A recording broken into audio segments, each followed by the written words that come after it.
En este video hablaremos sobre un cilindro que rueda por un plano inclinado. La situación que nos plantean es un plano inclinado en el que en la parte superior se coloca un cilindro cuyo centro de masa está a una altura h del suelo. El ángulo del plano inclinado se llama θ y el cilindro recorre una distancia que vamos a llamar L. Hay varias formas de encontrar la velocidad final con la que el cilindro llega a la base del plano inclinado. Una de ellas es encontrando el torque que hace la fuerza de fricción sobre el cilindro cuando éste se desplaza y calculando el momento de inercia respecto a un punto que está en la base del cilindro. Otra forma es desde el centro de masa calcular los torques que se hacen en el cilindro, que la fuerza de fricción está realizando un torque neto con el cual podremos hallar la aceleración del cilindro. La tercera forma es calculando la energía mecánica que tiene en el comienzo y en el final y despejando la velocidad con la que llega a la base. Esta energía mecánica se puede calcular desde el centro de masa del cilindro o, si no, desde un punto que está en el extremo del cilindro, que sería lo que afecta el momento de inercia del cilindro. Como estamos trabajando con un objeto rígido que no es puntual, entonces podemos escoger distintos ejes para calcular el momento de inercia. Vamos a probar la forma de las energías. Entonces, por energía decimos que la energía mecánica inicial se va a conservar porque el cilindro está rotando en todo el trayecto y no presenta pérdidas por fricción.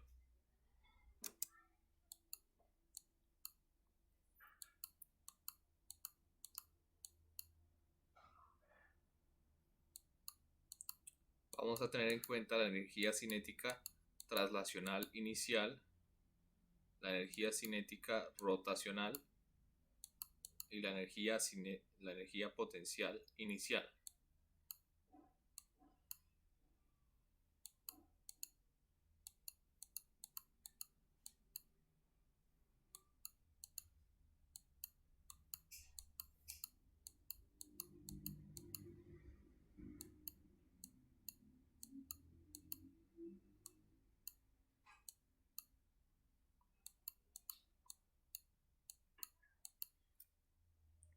Como decimos que el cilindro parte del reposo, entonces tenemos que este término y este término van a valer 0, y como decimos que ponemos el punto de referencia de la energía potencial en 0 en la base del plano inclinado, este término también va a valer 0, por lo que nos queda la masa por la gravedad por la altura va a ser igual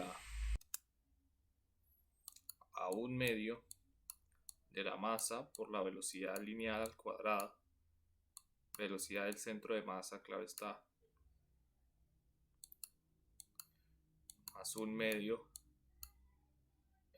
el momento de inercia por la velocidad angular al cuadrado.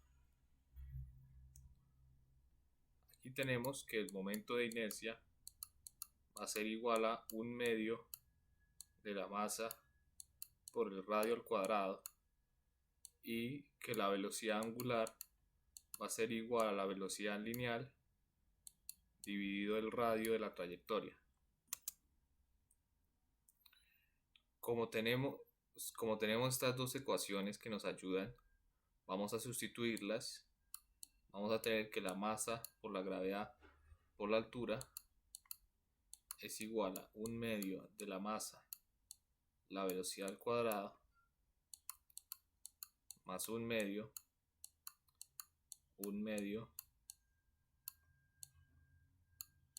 masa por el radio del cilindro al cuadrado, por velocidad al cuadrado, por radio al cuadrado. Simplificamos y vemos que no depende este término del radio, y nos quedaría mg por h igual a 1/2 de la masa por la velocidad al cuadrado más 1/4 la masa por la velocidad al cuadrado. mgh es igual a 1/2 es 2/4, entonces 3/4 de la masa por la velocidad al cuadrado. Vemos que esto no depende de la masa, entonces la velocidad al cuadrado va a ser igual a 4/3 de la gravedad por la altura. Recordemos el triángulo del plano inclinado. Esto es h y esto es l, es decir, el seno del ángulo θ va a ser igual a h dividido l, por lo cual esto es 4/3 de la gravedad por el seno de θ por l.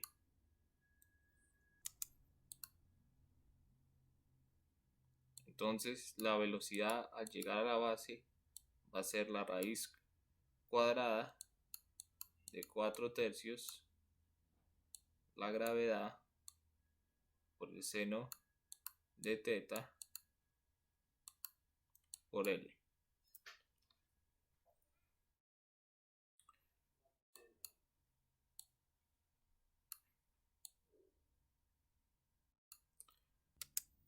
Si ahora nos preguntan cuál es el valor de la aceleración, podemos aplicar la fórmula velocidad al cuadrado es igual a velocidad sub 0 al cuadrado más la aceleración por la distancia recorrida.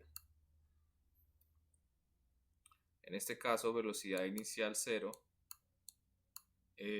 nos dejaría solo la aceleración por la distancia, y tendríamos que aceleración es igual a velocidad al cuadrado dividido la distancia, es decir, 4/3 de g por el seno de θ l dividido entre l. Esta fórmula tiene un 2 en esta parte, entonces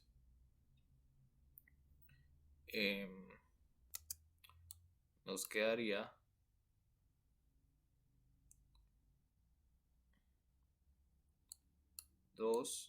gravedad por seno de θ dividido 3 igual a la aceleración, es decir, la aceleración vale 2/3 de la gravedad por el seno de θ. Aquí las unidades son las de metro por segundo cuadrado, por lo que confirmamos que sí cumple con las dimensiones.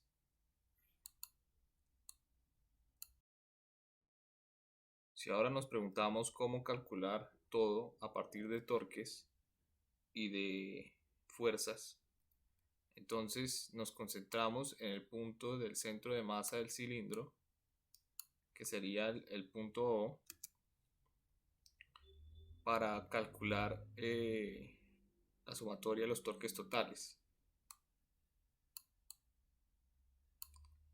Aquí la fuerza de fricción está haciendo un torque porque está a una distancia r del centro O. Entonces diríamos que la sumatoria de torques totales va a ser igual a la fuerza de fricción menos la fuerza de fricción, porque va en sentido horario, es decir, en este sentido,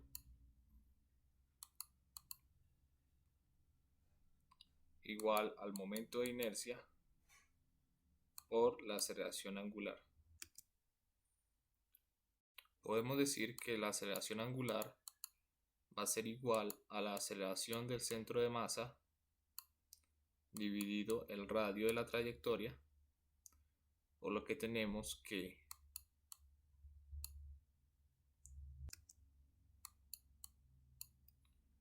el radio por la fuerza de fricción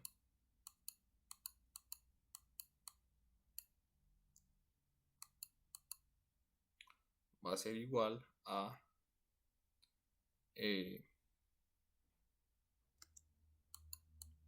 un medio de la masa por el radio al cuadrado por la aceleración del centro de masa dividido el radio.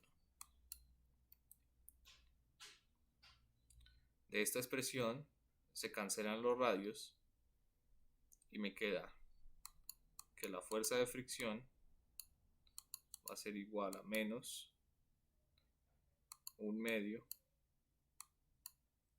de la masa por la aceleración del centro de masa. Para encontrar ahora el valor de la fuerza de fricción, decimos que la sumatoria de las fuerzas totales en X tiene que ser igual a 0, es decir, la fuerza menos la fuerza de fricción más la componente de la fuerza del peso en X debe ser igual a la masa por la aceleración del centro de masa, es decir, un medio de la masa por la aceleración del centro de masa menos la masa por la aceleración del centro de masa debe ser igual a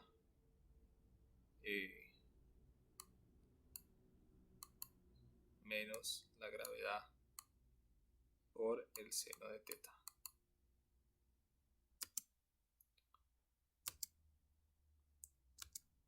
Arreglando signos en esta expresión, entonces tenemos que 3 medios de la masa por la aceleración del centro de masa es igual a la masa por la gravedad por el seno del ángulo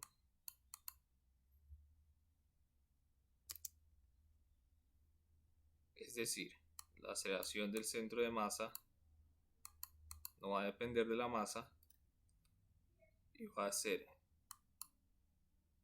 2/3 de la gravedad por el seno del ángulo teta.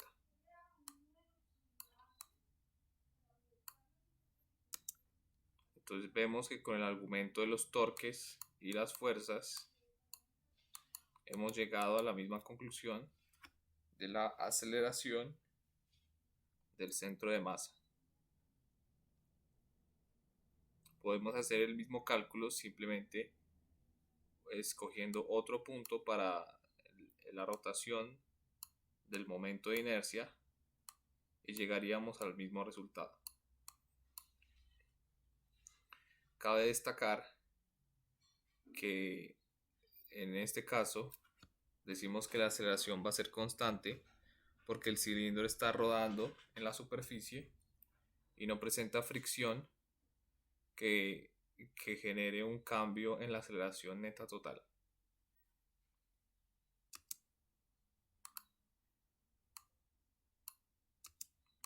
Muchas gracias por verme.